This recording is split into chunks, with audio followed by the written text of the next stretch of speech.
Hey, everyone online, this video is actually quite important. The question is whether Donald Trump will fire Powell in the short term. This is the issue because, well, what Powell said at the press conference is something Donald Trump really dislikes. He thinks tariffs will lead to inflation and won't reduce it. So, if Donald Trump fires him, it could cause a major upheaval in the U.S. financial markets. In this video, I'll explain the causes and effects for everyone to see. All right, on the 17th, the Dow Jones in the U.S. dropped by 1.33%. The traditional industrials fell, the Standard & Poor's rose slightly, and the Nasdaq dropped a little. This was following Thursday's decline. At first, I thought it would rebound, but then it dropped even more. In the last few minutes, the gains were further reduced, and the Nasdaq turned negative. Regarding the long weekend, there was a lot of concern because Friday was a holiday. Today is Good Friday. On the 17th, Donald Trump met with Italian Prime Minister Meloni. When facing media questions, he commented on Powell, saying that prices in the U.S. haven't increased, and the only thing that's high is the interest rates. The only high interest rates are because the U.S. Federal Reserve has a chairman playing politics, trying to harm him. He mentioned that he has never really liked Powell, emphasizing that interest rates should be raised because Europe is expected to continue cutting rates. Then he said that the people at the Federal Reserve aren't very smart. He emphasized that Powell would step down, and if he requested it, he would ask Powell to resign. Powell's performance has been poor, and he is very dissatisfied with him. If I want him to leave, he will leave very quickly, believe me.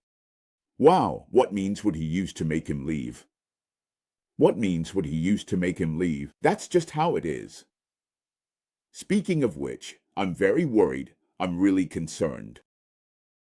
Actually, on the night of the 17th on Truth Social, he already criticized Powell, saying that the ECB has cut rates for the 7th time, but Powell is always too late and wrong. Because yesterday's report was completely wrong, now oil prices have dropped, egg prices have dropped, and moreover, the U.S. has developed, collecting a lot of tariffs back.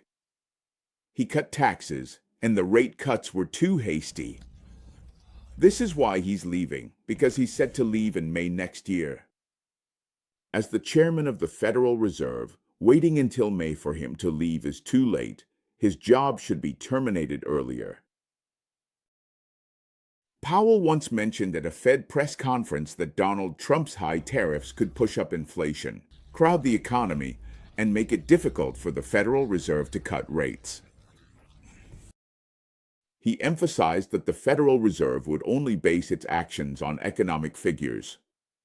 I already explained his statement in detail yesterday, and that's it. He believes that the pressure from tariffs is higher than they imagined, and his top priority is to prevent a one-time inflation from becoming a sustained inflation. That's what he said. That's what he said. Currently, he is still in office, but he mentioned that the chairman's term is legally protected and cannot be dismissed arbitrarily. Last time, a reporter asked him if he would leave if the president asked him to. He said he wouldn't leave. He would definitely resist to the end. That's it. Now, the origin of the Federal Reserve. In 1913, U.S. President Wilson signed the Federal Reserve Act, and the Fed was officially established. At that time, they didn't understand monetary policy. What was the mandate back then? Promote employment, stabilize prices, and achieve moderate interest rates. That was the task at the time. But later on, you should know, after the inflation of the 60s and 70s, the monetarist school emerged. As a result, people tended to believe that the Federal Reserve had only one task, which was to achieve a 2% inflation rate. Slight inflation can lead to economic expansion, but it must not be high, so they use the money supply and interest rates for regulation. In the long run, only when the money supply is stable and does not cause inflation, the economy will naturally improve. Until a few years ago, they added another mandate, an additional task, which was to look at employment. That is, if inflation is not too outrageous and the economy is still weak, with weak employment, you can still cut interest rates or provide an accommodative monetary policy. According to the Federal Reserve Act, the chair and members of the Board of Governors of the Federal Reserve can only be dismissed for cause. What does for cause mean? It means being removed for misconduct, acting inappropriately, pretending to be a 3-year-old girl, or losing your ability to perform. It could also be due to illegal actions, being advised to leave, or accumulating conflicts of interest. However, it cannot be due to policy disagreements, as the role must remain independent. Historically, there has never been an instance where a Federal Reserve chair was fired by the president for any other reason. Of course, there are individual cases where someone like Donald Trump could potentially break these legal frameworks, but the independence of the Federal Reserve provides a solid safeguard. On November 8, 2024, Donald Trump was surrounded and asked to resign. Could it be too long? No. This person, well, the chair of the Federal Board, is appointed according to Section 10 of the Federal Reserve Act by the Board of Governors of the Federal Reserve System. The removal of the chair is indirectly mentioned in the provisions for the dismissal of board members. Actually, the most important thing is that the appointment of board members is infrequent, with terms of 4 years, and they cannot be easily dismissed. Each member serves for 14 years, not starting from when their predecessor leaves, unless the president frequently intervenes. Then, at the top, the president can indeed fire them. Unless, sooner, removed for cause by the president. There must be a valid reason, a cause, for the president to remove them. Can this be explained? Dismissal can only occur for just cause. This applies to both members and the chair, as they are subject to the same rule. The provision does not mention needing the Senate's consent, so the president has unilateral authority, but there must be just cause. What constitutes just cause? According to the American legal framework, it must involve dereliction of duty, not performing work, or abuse of power and illegal actions.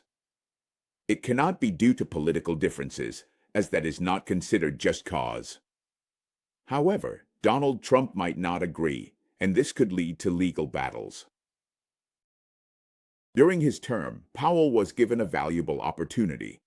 He was nominated by Donald Trump in 2017 to serve as the chairman of the Federal Reserve and was nominated again in 2022, with his term extending until May 1, 2026. Sarah Binder, a senior fellow at Brookings, said that the court usually doesn't intervene in disputes over interest rate settings unless it's for cost reasons.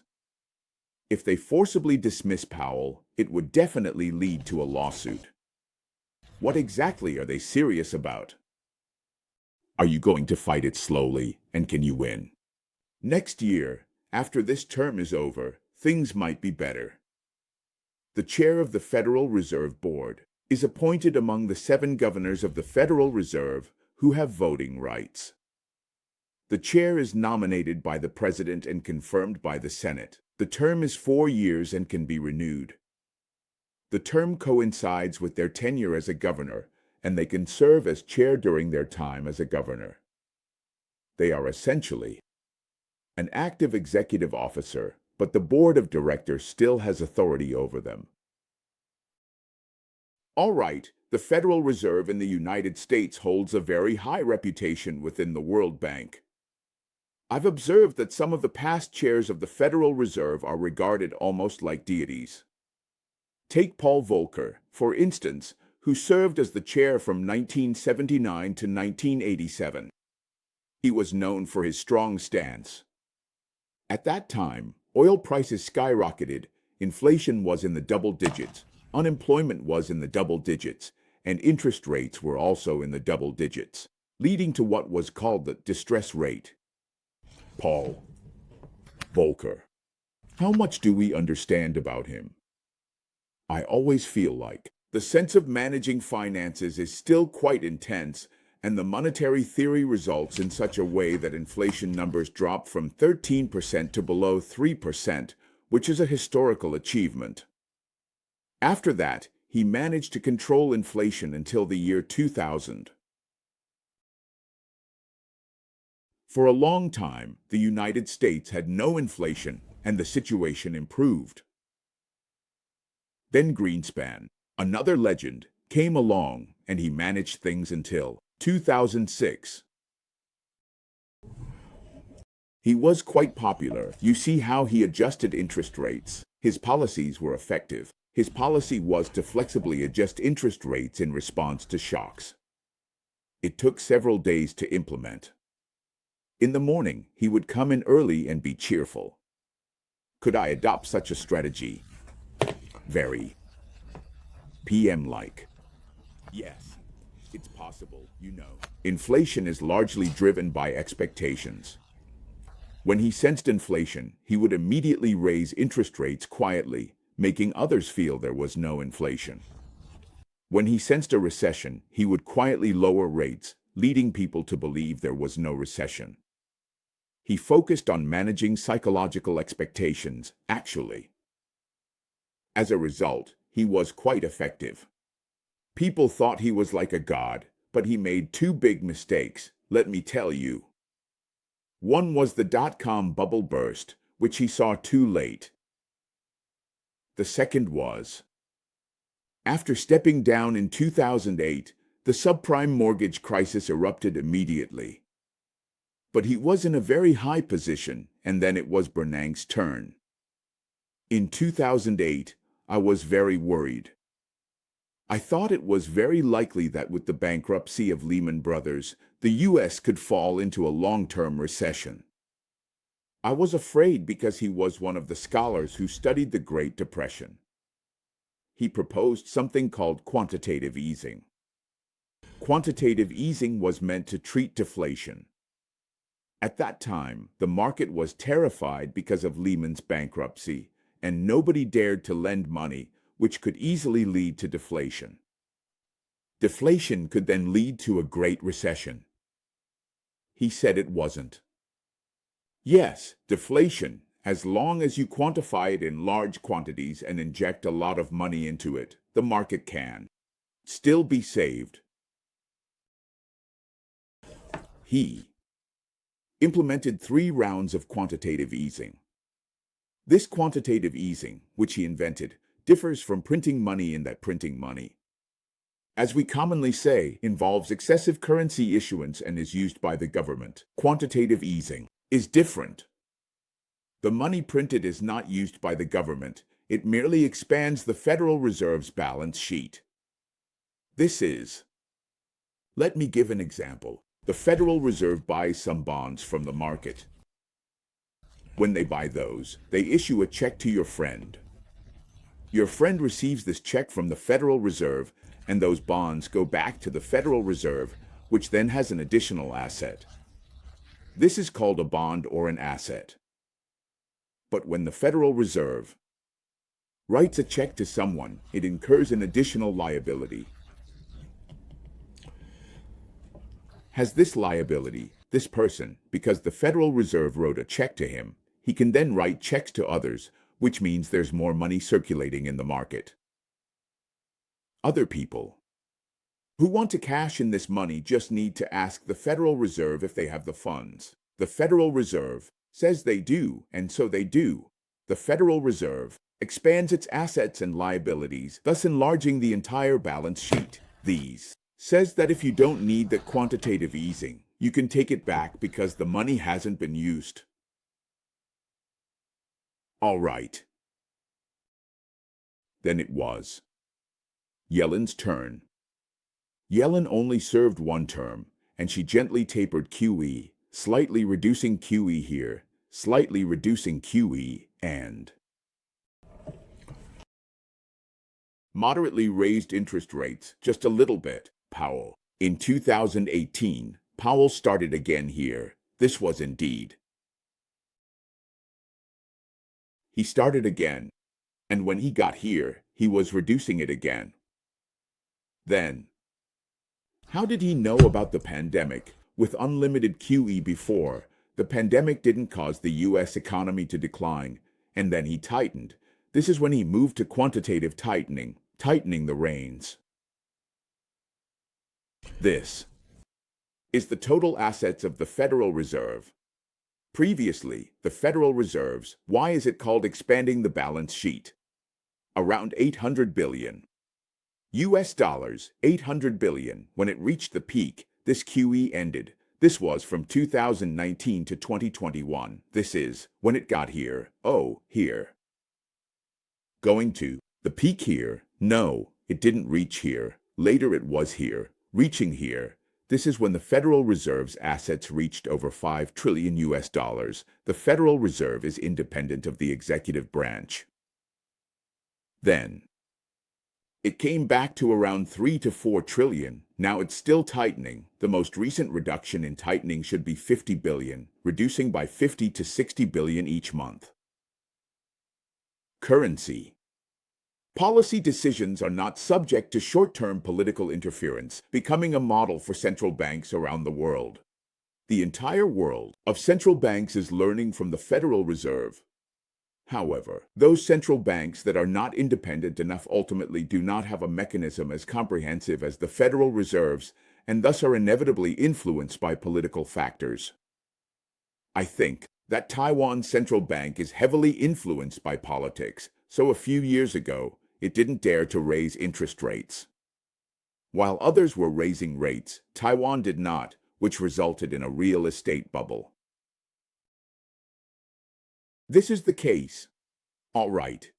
An analysis warns that if the Fed's independence is weakened, it could trigger asset revaluation and liquidity tightening, leading to significant turbulence in global bond and stock markets. Any movement could shake the Federal Reserve, and undermine confidence in the US dollar, leading to a certain downgrade of the United States credit rating. Legal and economic experts unanimously believe that political interference with the Fed not only violates dismissal conditions but also damages credibility, bringing significant financial and legal risks, causing great turmoil, and will definitely lead to lawsuits. Moreover, it would create a major confidence crisis for the US dollar. Donald. The conflict between Trump and the Fed is highlighted. Donald Trump uses his own approach, which is called toxic-free economics, to handle things. Powell, on the other hand, in his recent speech, stands with the majority of mainstream economists. It's quite evident that Ford has already announced a price increase for cars in July, and Hermes is also planning to raise prices. Today, I saw someone from the Toy Association saying that with the current approach, the price of toys in the US will more than double. In fact, if there is inflation and recession, and if you intend to stimulate a recession to prevent the economy from declining, then inflation will become like a runaway horse. As a result, you will end up with a prolonged period of recession. If you first tighten, if we raise the interest rate, reduce inflation, and then relax the policy gradually, the pain will be much shorter. This is what every textbook says. Short-term political manipulation. This is fundamentally inconsistent with long-term economic governance. Is key to maintaining financial stability, and this is not dependent on the presidential term. The central bank, the Federal Reserve, is responsible for maintaining the economic stability of the United States and confidence in the US dollar. The new focus, which isn't far off, feels almost like a dream.